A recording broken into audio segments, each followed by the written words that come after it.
Hi, folks. Tom Johnson Medlin again for our journaling class. This is our second class, and today we're going to talk about using our journals to scribe ethical wills. Now, ethical wills is a wonderful concept to use all throughout our lives.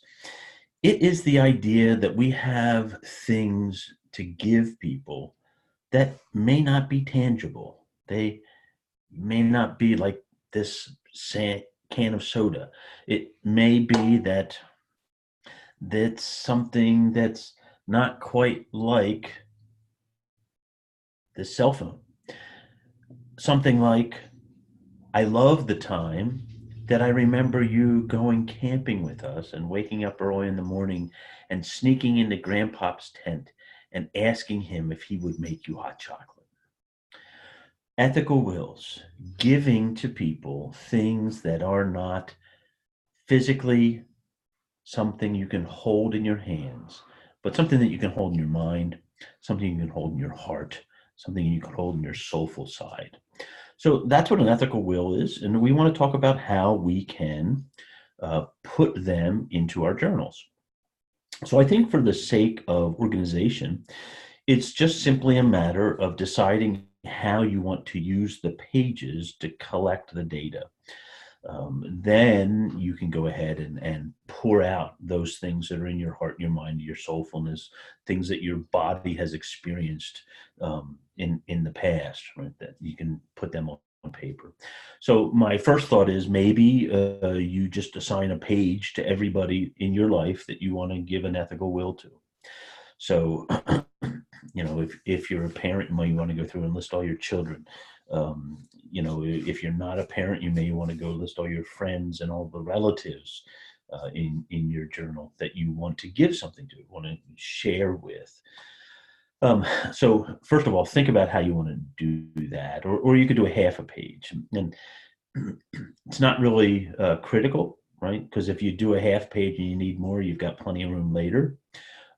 But it might be just worthwhile starting with one page for each person and then see how it develops, okay? But what are the kinds of things that you can leave in your ethical will? So let's say, for example, you have 4 children. You may want to list, or let's just say 4 relatives and friends. It doesn't matter what the relationship is, really. You may want to, on their page, list, first of all, things that you will remember about them for all time. Things that whenever you think of them, those are the activities or the events or the experiences that you've had in life that you will always remember. And I can think of one beautiful example in our hospice experience with a family where we were able actually to verbally have this conversation. And again, we're just writing these in the journal today. I will make the recommendation that whatever you put in your journal, that you have a sit down face to face with people and share that information, as well as maybe printing it out and giving it to them, making a copy of it for them to physically hold on to, because it's so very meaningful. So that recommendation stands, throughout any of these people. Make a copy of it on a Xerox machine and sit down face to face, right?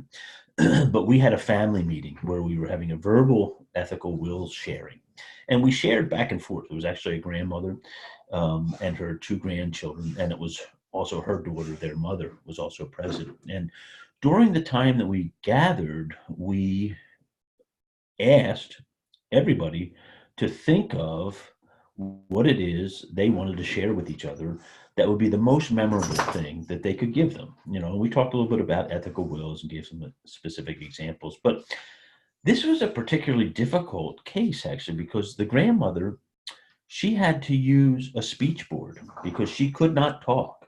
She was unable because of the progression of her disease. And so she spelled out the stories that she wanted to share with the grandchildren. And it was very, very emotional.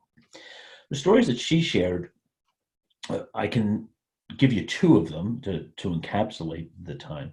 But she shared about how the oldest grandchild used to come home every day and ask for a special kind of smoothie to be made. And each day it would be different. But she always remembered how health conscious this grandchild was, how much he looked forward to coming to her house after school, and asking her to make this smoothie, and she would do that. And so part of her relationship became this caregiver who would provide wonderful nourishment to her grandson. The other grandson, who was an avid soccer player, talked about the memories that he had of his grandmother coming to the practices and the games, and of her sitting on the sidelines and just cheering him on, and how powerful that had been, right? So what was interesting about these stories is both sides were able to share additional portions to the memory. So after grandmom shared those memories, the boys were able to fill in the blanks by saying a couple of other things that they thought about. And then, of course, the daughter, who's the grandchildren's mother, also able to chime in. So what you find is that what you're going to journal, what the stories that you're going to write down about each of these people in your life, they will begin a process that is very, very powerful. So that's why we encourage not only to write it down, not only to make a Xerox copy to give to the person, but also to verbally share it. Number one, it allows depth of meaning to be established between people. It lets you know that you're really important to me in a whole new way, even though you know that you are important to me. When I tell you a specific thing, it touches your heart to know that you will be remembered in that way, or that you had been remembered in that way. So and then in addition to it making it a very special moment because it's done personally, it also stimulates the development of an ongoing process where right then and there, you'll spend more time talking about other stories that come up as a result of what you've written. Okay, so you're going to go through, you're going to list out your people, however you want to do it. You're going to then list things or stories that you remember about them, okay, and that you always think of when you think of that person, or tend to hold that in your heart. Like there are certain people that you're always going to look at them and say, oh my God, they make the best apple pie, right? So you're going to write those kinds of things down. And then I think the other portion to an ethical will that is so powerful is to write character traits that you have always seen in that person. Like, you always seem to find the best in every situation, or that smile that you have, it shows how much joy exudes out of your life. So we're going to talk about events and memories. We're then going to talk about character traits or things that you have seen in that person's life. And then finally, your hopes and dreams for that person.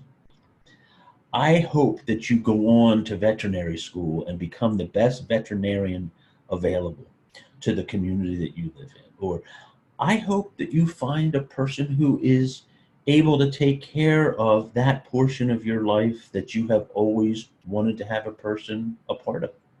Or I am going to always hold as a great hope for you that you will find a deeper love than you have at this point in your life, or you'll find a deeper grace, or you'll find a renewed sense of vitality, or that you'll become the best fly fisherman that your father has ever known, or that you will become an unbelievable author, painter, dancer, singer, whatever it is, right? So there's threefold nature to these ethical wills. Memories and events, kind of the stories, write them down. Write down character traits that you remember and always attach to that person. And then third, you are going to write hopes and dreams that you have for that person. Right? There's a fourth element that's a little tough sometimes, but it can make a big difference in the person's life well into the future. And that might be how you want them to always remember you. What one story, character trait, or hope do you want them to always associate with you when they bring you up in their heart and in their mind, in their soul, and in their lives? Okay?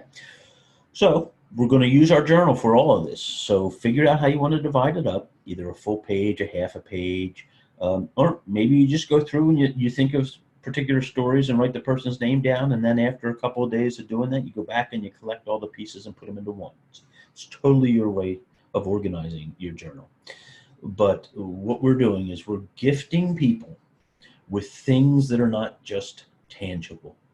Sure, you've got that great 17th century heirloom, uh, piece of colonial furniture that's been handed down through the family, or you've got that wonderful 5.5 acres tree farm up in the Poconos that you want to share, or you've got a small savings that you've put together for each of the grandkids.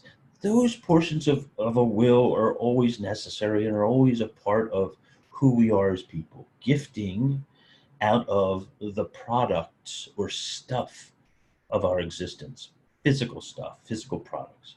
But we also have interior stuff and interior products that we want to share with people. And these things are a part of what we've talked about today as an ethical will.